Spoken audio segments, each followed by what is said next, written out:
So next up is Associate Professor Camelia Kusumo. So Dr. Kusumo is the Program Director for Postgraduate in Architecture and the leader of the research group Affordable and Livable Asian Cities at Taylor's University in Malaysia.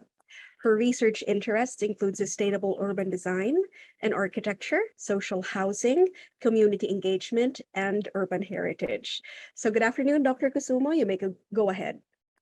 Thank you so much for the time and the space that so I can share about our work.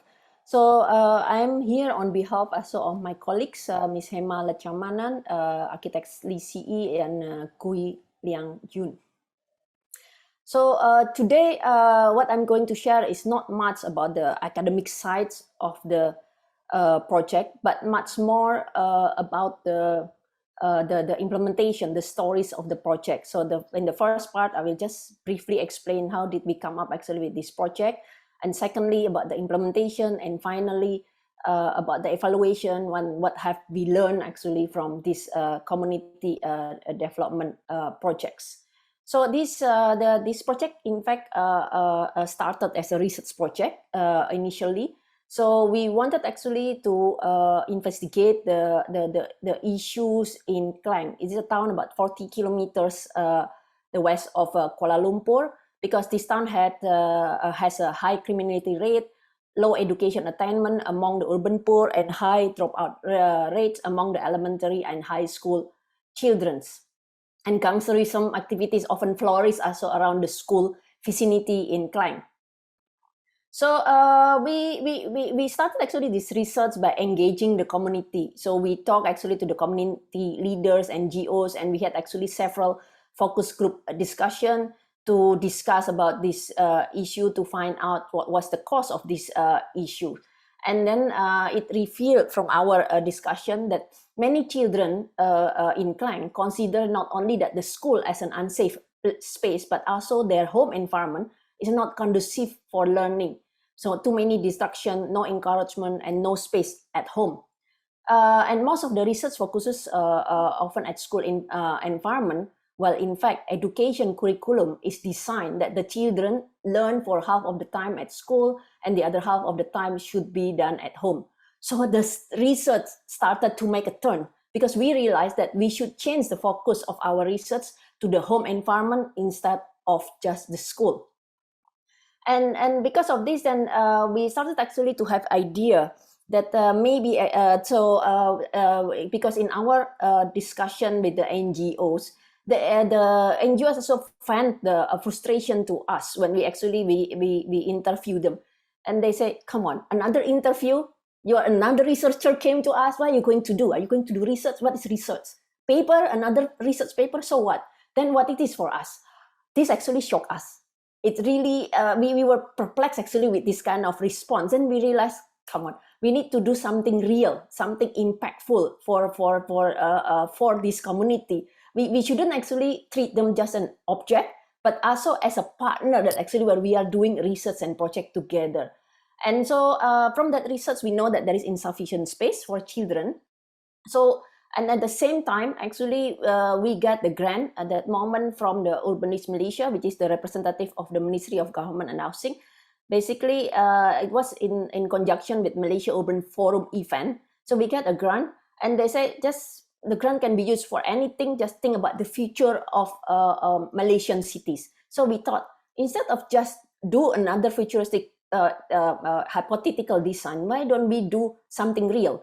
And this time we know that we can create maybe an intangible or tangible, intangible in-house intentional learning space where the school-going children can study and do homework comfortably after school hours.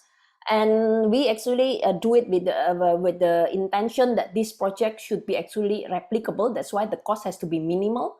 And as we started actually the research together with the School of Educations, and we, in fact, we decided we do a project. So we actually take our existing module, is called CSI, Community Service Initiative Modules, which is a standard, is a part of the curriculum in our university, which actually is compulsory for all university to take.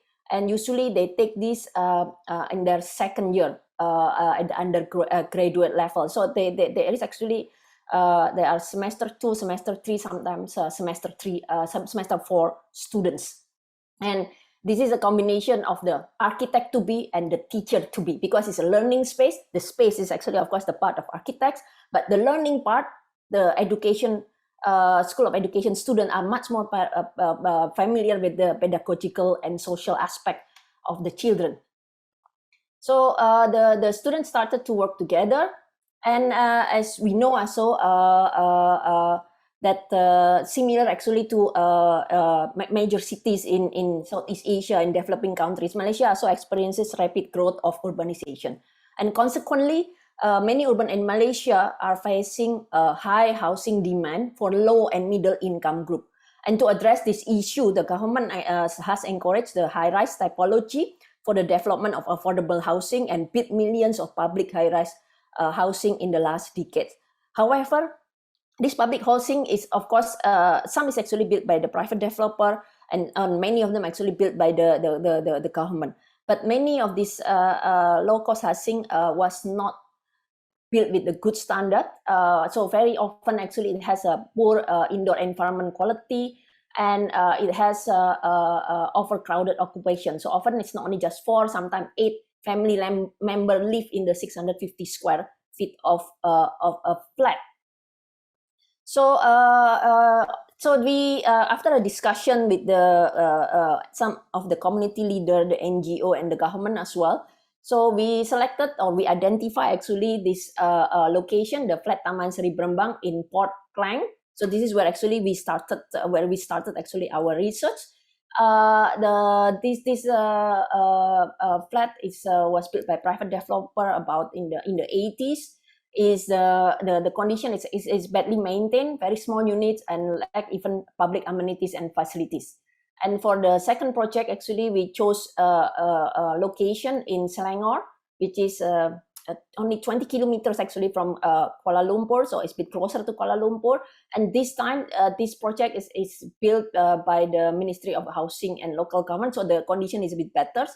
But it has quite a lot of residential units. So this is the second part of this PPR is 1,580 residential units, and there's another building which is with the similar size next door to it as well. So for the implementation, rather than I'm telling the story, so I will share a video. So the host, Sean, actually will assist me to share the video. So I will stop sharing. Yes. Thank you. Aligned with the United Nations 2030 Agenda of Leaving No One Behind and SDG 11, Sustainable Cities and Communities, a project called The Nest was initiated to create an in-house intentional learning space at low-cost high-rise housing. The Nest prototype of this intentional learning space was constructed together with Taylor's University undergraduate students as part of their community service project. The Nest project was executed in 5 steps. Firstly, Taylor's University students visited the unit to engage with the family and to identify the issues of existing study area and the needs of the children. Orang kadang buat dalam bilik, kadang kat luar sini, kat rumah. So penuh lah. Penuh. Orang belajar pun kerja yang ayah diorang buat sendiri. Keadaan tu agak tak teratur lah. Secondly, the student drew up proposal for learning space.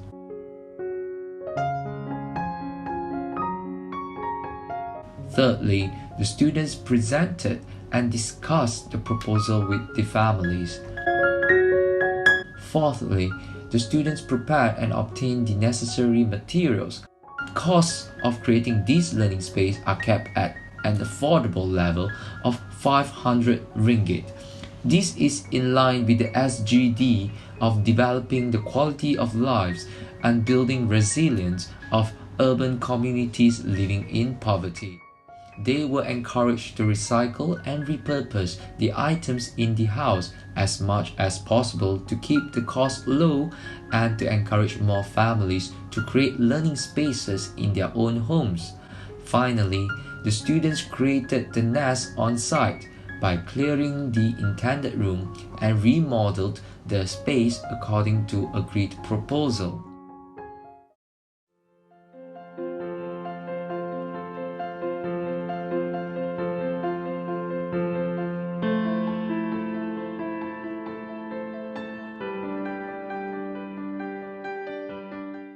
Following is the feedback from parents.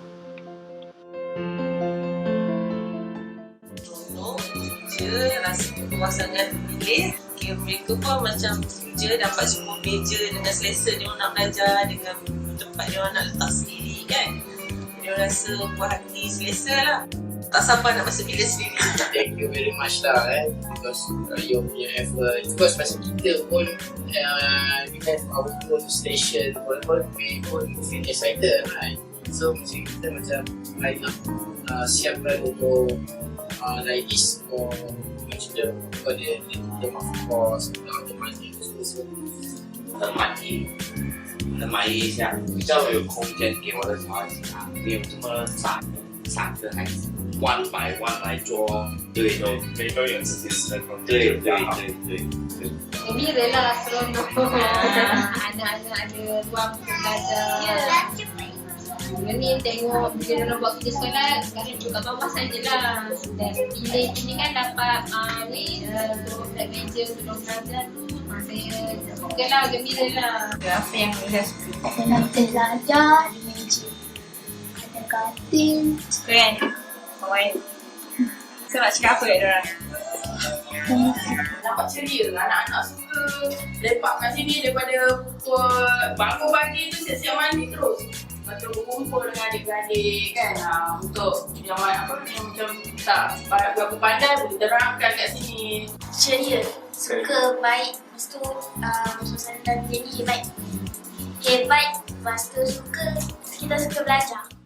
In collaboration with the Ministry of Housing and Local Government in Malaysia and local community leaders, 22 families were selected to receive the first prototype of this intentional learning space. In order to make more people benefit from this, we have made a DIY board to ensure the replicability amongst the neighbor. We hope that our architectural intervention will improve the learning experience of the children, as education is the key to make this world a better place.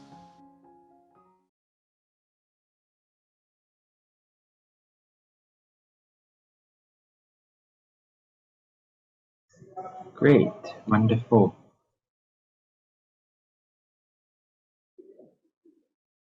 Okay, thank you, Sean. So I will just continue with my presentations. So I hope that the short video actually clarify what works that we have done with the students. Anyway, I think to summarize the levels of engagement, since actually this conference is about the community engagement, that basically we have in fact 3 levels of engagement. The first one, in fact, is the first engagement is between the lecturers with the community leaders, which include government representative and the families, and of course the flat, or we call it the block leaders as well, to identify the community beneficiary. So we first actually meet with them, have a discussion which one to select, and we visited as a lecturer one by one all the candidate first, and then only that, then we decided together with them which one that we selected. And then in the second level, so after all agreed, then we started actually to let the student come to the community to implement their community development project. As you have here also from the presentation, there are in fact 5 steps.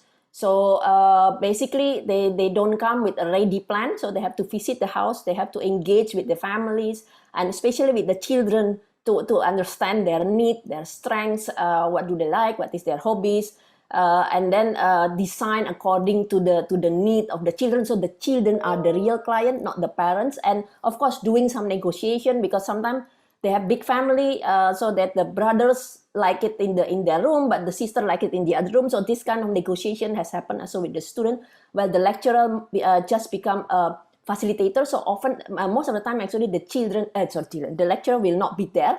So we will actually try actually just to stay outside to let actually the student engage directly with the community. And then of course, then the student also engage with us, consultation before they do the implementation. But in fact, during the implementation, the negotiation also continue because the time also short. So they have actually to agree also with the families how to do it and when and so on. And at the end, the third level is the post-evaluation and the follow-up level, which is actually done by us, by the lecturer. So basically a few months after the project finished, we came back, visit the family and see how actually how is the usage of the space. And then, unfortunately, the last one, which is actually we just did it before the lockdown happened, we only could do this follow-up, in fact, by phone, not by physical visit.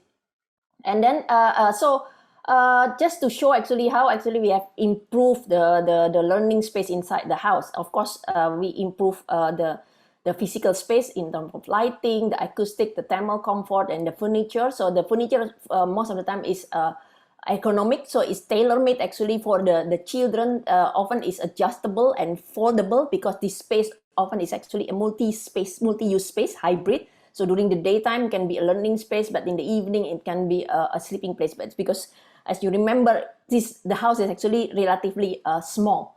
And then we also studied also the parents' perception. What do they think? So after actually the implementation, so this is a few months after the implementations, and we noticed there is that the sense of belonging of the children especially have improved significantly, because then they have a kind of like this is my room, this is my space. Before they didn't have any space in the house, they had no say, but this is the first time they have something that actually based according to their wish. And then of course in that sense they become much more motivated also in studying and doing their homework, because they have kind of dedicated learning space. As before they used to just to do their homework just on the floor in front of the televisions. Now they have actually a proper table and chair. And in the same time, they also have flexibility in learning time, because they can learn actually at any time, not depending on other activities. And as I mentioned, of course, we create also a hybrid space, which actually a lot of family like it because they have a limited space. And in the other hand, it's give somehow the parents become more engaged in their children's academic and even neighbors are seen to look forward to having an intentional learning space for their children. So the parents suddenly become aware, okay, yes, my kids is not just going to school, they need also to do homework at home. So we need actually to assist them actually to study. If a stranger came and do something for our children, why don't we actually also support the study of our children? And besides studying the perception of the parents or the beneficiaries, we actually ask the student also at the end of the module always to write a reflection. And there are actually kind of various feedback from the students. So we actually noticed that the student actually appreciate a lot, in fact, the planning and the communication skills, not so much about the technical skill. So in fact, what they actually see this module that they learn a lot, something that they didn't learn maybe in the architecture school, is more the soft skill, how you deal with the other with the different generation, with the different social group of people. And they also learn how to compromise between the plans. So what is actually, as an architect, you often actually do the design concept in advance, and the plans of the homeowner, the users. So because they are just a second year architecture student, so they need actually to learn how actually that the client wish also has to be respected. And they also learn also, because this space also is inside the family house, they learn also how to deal also with different culture and learn to respect the family privacy, setback, and wishes as well. And another architect to be, that's actually how we call it. This one, for example, she learned actually a bit more on the real life projects, because before in the school they only just did more hypothetical project, and this is the first time actually they had the opportunity to have a real life project with the real family. And of course, when actually they do this kind of community project, the one of the opportunity that they have actually to see from close how is actually the life family from a different social level. And then what is another interesting one? For example, this is a reflection from the School of Education student, the teacher to be. Interestingly, this student, for example, didn't really see the benefits of this project physically. So what she learned, interestingly, is she realized that she thinks that their presence as university student in this people house somehow give the motivation to the children and parents to let actually their children actually to go further in their studies. So when the kids saw some of the architecture students actually drawing the house plan because they had to do the measurement and everything, they were immediately in awe. So they say, I want to draw I want to draw too. I want to be an architect. And then while the other one saw that, oh, they are actually a teacher student also. Oh, I want to be also a teacher. So in fact, this is something, the intangible impact that maybe we didn't see it, but somehow it influenced or kind of giving more motivation actually for these children and the family for these children actually to continue their study and to go to the higher level in their education life. So what we have learned. So in principle, of course, we have learned that this project, the NEST project, has shown that even small changes, physical changes to existing learning space could improve the children's active learning. And secondly, we also see that the parents become much more interested. And as I mentioned just now, that the children and their family also become more motivated to go to a higher level of study. And then lastly, that the student learn to embrace all kind of society and learn not only the practical technical skills, but also communication skill with a diverse socio-cultural communities. And as a lecturer, as me, as a teacher as well, educator, we also learn some lessons. So we learned that to ensure success in research in general also, the engagement, the community with the stakeholders and other academics multidisciplinary is important as a full partner, not just as an object of the study. So that's why it's important actually, firstly, to obtain the input from the people who are directly impacted by the issues. And secondly, we need also to establish an equal footing between the academic and the community in doing the research topic or program. And then we also, in the same time, also agree on what the outcome, how is it should be. And then finally, what we have learned also, we need also to ensure that the student is equipped with the soft skill prior to the community project involvement. So finally, we see that the community, we believe that the community engagement is a key success factor for an impactful academic research, as the output of the research will empower the community to take action that translates to real transformation of the society. And I want to acknowledge also that the Urbanist Malaysia, the Real Estate and Housing Developer Association Youth, and the Ministry of Housing and Local Government of Malaysia who finance this project. So thank you very much for your attention. I hope this sharing can give you an inspiration. And I'm open also to, of course, to the questions. Thank you so much for the time.